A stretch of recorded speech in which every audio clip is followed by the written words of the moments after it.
सबकी दशा है, यही दशा सबकी है जो आप कह रहे हो।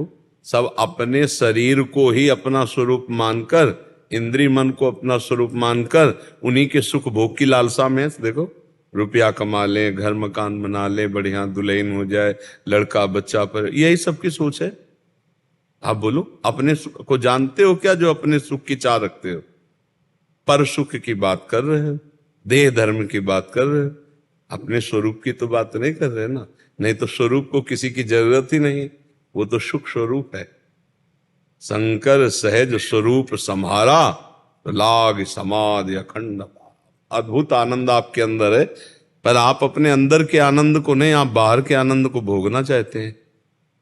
आप बिल्कुल चिंतन करके बताइए, आप अंदर के आनंद की सोच नहीं, बाहर के आनंद, बाहर का शब्द, बाहर का रूप, बाहर का स्पर्श, बाहर के भोग, यही तो चाहे शब्द स्पर्श रूप रसगंध प्राकृतिक माया की। और आपको कभी इससे तृप्ति हो नहीं सकती। कभी भी भगवद अंश जीव को माया के भोग से तृप्ति नहीं हो सकती। उसको विश्राम मिलेगा श्री भगवान में। जब तक भगवत प्राप्ति नहीं होती तब तक ये तृष्णा, ये स्पृहा, ये कामना, ये वासना जीव को नोचती रहती है, जलाती रहती है, घसीटती रहती है। दुर्वासना मन सदा परिकर सहनती। ये भोग लूं, ये दुख लूं, ये सुन लूं, ये खरीद लूं, ये मेरे पास हो जाए तो मैं सुखी हो जाऊं। लेकिन वो जिसके पास बहुत है वो भी सुखी नहीं है। सुखी है जो निष्काम होकर भगवान में स्थित हो गया।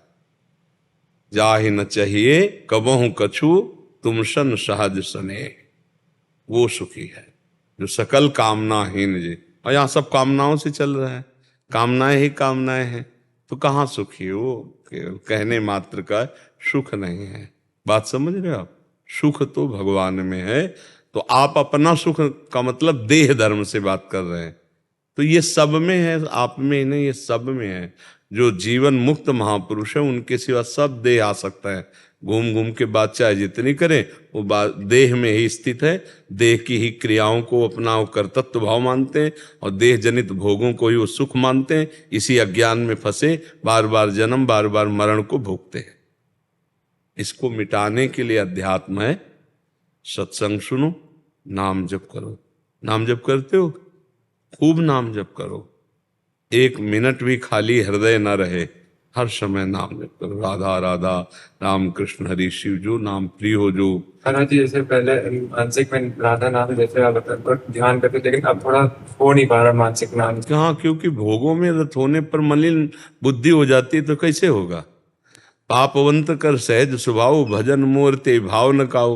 मान लो सत्संग हुआ, उसके प्रभाव से पाप नष्ट हुए, आपका राधा नाम शुरू हो गया, आपने लिखना प्रारंभ कर दिया, फिर पापाचरण कर लियो, मलिन हो गया, हिम्मतें नहीं रह गई। अब पापवंत कर सहज स्वभाव, स्वभाव में ही नहीं आएगा कि मैं भजन करूं। जब अपवित्र मन हो जाता है तो जलन पैदा होती है, भजन की तरफ से अरुचि हो जाती है। सत्संग, शास्त्र स्वाध्याय, नाम जप और उत्तम बातें सब गायब हो जाती हैं और वही संसार अच्छा लगने लगता है। फिर सत्संग होता है तो फिर एक नई चेतना जागृत होती है। इसीलिए सत्संग जरूरी है।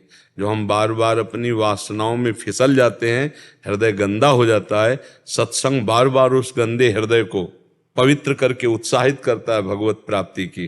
तो अगर हम एक बार गिर गए, दो बार गिर गए, तो हम कोशिश करें हर बार उठने की, तो कभी न कभी भगवान की कृपा से हम निकल जाएंगे। तब हमारा भजन अखंड होने लगेगा। अभी तो हालत खराब है। जैसे डॉक्टर ने बीमार आदमी को देख के समझता है कि भाई तुम्हारी हालत तो बहुत सीरियस है, ऐसे ही हालत सीरियस है। सीरियस का मतलब है मन इंद्रियां विषयों में पूर्ण रूप से गुलामी स्वीकार किए गए। अब धीरे धीरे उठो, इसी से उठने के लिए तो सत्संग मिला है। जिसे जानते हो गलत है, उसे कोशिश करो कि आपको नहीं करना है, कोशिश करो, आप निकल जाओगे। कोई भी अभ्यास दृढ़ कर ले तो आश्चर्य में घटनाएं होती हैं अभ्यास के द्वारा। मतलब आंख में पट्टी बंधी और निशाना लगा रहे हैं, अभ्यास। शब्द से गोली मार दे, शब्द आया सीधे उसी की गोली लगेगी, जाके बिना देखे मार ली। अभ्यास किया तो हाथ से ऐसे ईंट तोड़ दिया, तो ये तो प्राकृतिक अभ्यास है। हम चिदानंद अभ्यास करें, सच्चिदानंद भगवान का नाम का रूप का लील, तो हम माया को परास्त नहीं कर देंगे। हम काम क्रोध लोभ मोह मद इन पर विजय नहीं प्राप्त, अभ्यास पर हम लोग क्या टूट जाते हैं, मन से लड़ नहीं पाते। मन जब हट करता है तो हम टूट जाते हैं। नहीं, टूटना नहीं। अशांति बहुत, इसलिए अशांति पैदा कर देता है उसी। हाँ, वो अशांति आप स्वीकार करते हैं, इसीलिए उसकी ताकत क्या है, अशांत कर दे। गलत करोगे तो अशांति को पैदा ही वही गलत सिखाएगा, वही गलत करवाएगा, केवल आपके दस्तखत होंगे, अशांत आपको होना पड़ेगा। बहुत कमजोर स्थिति आ जाती है जब हम भोगों में लग जाते हैं ना, ब्रह्मचर्य नष्ट हो जाता है ना, बहुत हालत खराब हो जाती है। इसलिए हम बार बार सबसे विनय करते हैं कि आप उचित गृहस्थ में ब्याह भी हो गया हो तो उचित ब्रह्मचर्य का पोषण करो, नहीं तो जीवन किसी काम का नहीं रह जाएगा। चिंतनी शक्ति नष्ट हो जाती है, स्मरण, शरीर में नाना प्रकार के दर्द, नाना प्रकार की पीड़ाएं। एक उचित शरीर की व्यवस्था है। देखो ये गाड़ी है, जैसे बहुत बड़ी महंगी गाड़ी हो, पेट्रोल डीजल ना डालो उसमें तो वो थोड़ी चलेगी। ऐसे उचित आहार, व्यायाम, उचित शास्त्र के अनुसार जीवन यापन, तब जाकर के वो भगवत चिंतन लायक होता है। भगवत चिंतन के लिए बहुत पावर चाहिए, आप इसे खिलवाड़ ना समझें। इसे व्यभिचारी पुरुष नहीं कर सकता। उचित गृहस्थ धर्म का पालन करे, जो ब्याह आदि हो गए। नहीं तो ब्रह्मचर्य रहे तो उसमें एक शीतलता होती है, एक गंभीरता होती है, एक पावर होता है। वो भगवत चिंतन परायण रहता है। एक अपार आनंद, आनंद के लिए मिला है जीवन, और आनंद समझा जाता है भोगों में, इसीलिए सत मार्ग से विमुख जीव हो जाता है। अभी तो आप प्रश्न कर रहे हो, कुछ दिन बाद प्रश्न करने का मन नहीं होगा, यार क्या अब हमसे तो कुछ होना नहीं, और बस यही जैसे हमारे भाग्य में नहीं है। भगवान नहीं चाहते कि मैं भजन करूं, ईश्वर ही की इच्छा नहीं। नहीं तो हमने तो कई बार कोशिश की, वृंदावन गए, सत्संग, मतलब इसका मतलब समय हमारा अनुकूल नहीं है। गोस्वामी तुलसीदास जी लिख गए, काल ही कर्म ईश्वर मिथ्या दोष लगाए। वो ईश्वर पर दोष लगाएगा, प्रारब्ध पर दोष लगाएगा, समय पर दोष नहीं। नहीं, हमारे अभ्यास की कमजोरी। तुम बहुत अच्छे बच्चे हो, अपना सुधार करो। और ये सुधारने के लिए मनुष्य, भगवान सहयोगी हैं, हमारे मित्र भगवान हैं, वो सहयोग करेंगे। आप खूब नाम जप करो, अच्छे से चलना सीखो।